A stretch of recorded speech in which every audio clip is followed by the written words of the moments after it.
C'est toujours un grand plaisir pour moi d'aller remettre cette canne-là au premier, en fait, je vous rappelle, le premier navire océanique qui arrive d'un port étranger. Alors, c'est pas le premier bateau nécessairement qui s'amarre au port, c'est le premier bateau qui arrive d'un autre pays, d'une certaine façon. Cannes, je vous le rappelle, qui symbolise l'accueil des gens de Québec, l'appartenance à la communauté maritime, l'espoir de l'année nouvelle et surtout notre attachement au Saint-Laurent. Et donc, cette canne-là a été remise cette année à un capitaine philippin, capitaine Claridad, qui était aux commandes du navire Star Lydia. Le navire arrivait de Malte. Il a amarré donc chez Solio Agriculture pour y charger une cargaison de fèves de soya. Le navire s'est ensuite dirigé vers les Émirats arabes unis.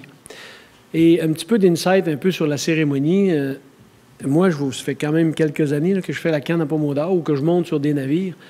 J'ai jamais eu un accueil comme celui-là. C'est vraiment dans le numéro 1 accueil en termes de joie, de plaisir, de chaleur. Les gens, le capitaine était heureux. Si ça avait n'eût été de la COVID, en fait, qui a un peu refréné nos élans, vous allez le voir un peu dans la vidéo, mais on a des photos maintenant, je pense que on aurait eu vraiment un gros party. 2022, somme toute, ça a été quand même une bonne année.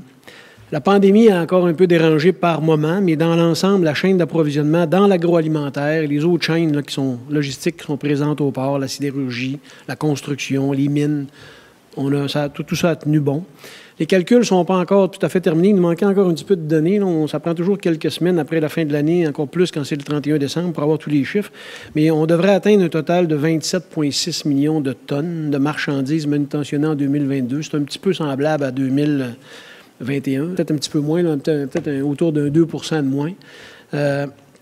Mais somme toute, ça reste une très bonne année.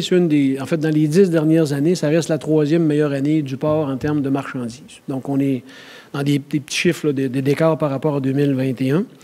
La diminution, c'est principalement dû, pour ceux qui s'intéressent, un petit peu moins de fer, puis un petit peu une mauvaise récolte en 2021 dans les producteurs de céréales de l'Ouest. Hein, ça rebondit comme ça chez nous. Alors, la récolte en 2021 dans l'Ouest a été très mauvaise. Donc, on a eu, par exemple, presque 1 million de moins de tonnes de céréales à transborder au port de Québec. Mais là, on sait déjà que l'année 2022, au contraire, a été exceptionnelle. Donc, on va avoir une année 2023. Ça rebondit chez nous une année après, si vous voulez. Céréales qui sont de cette saison seront transportées donc en 2023 au port de Québec.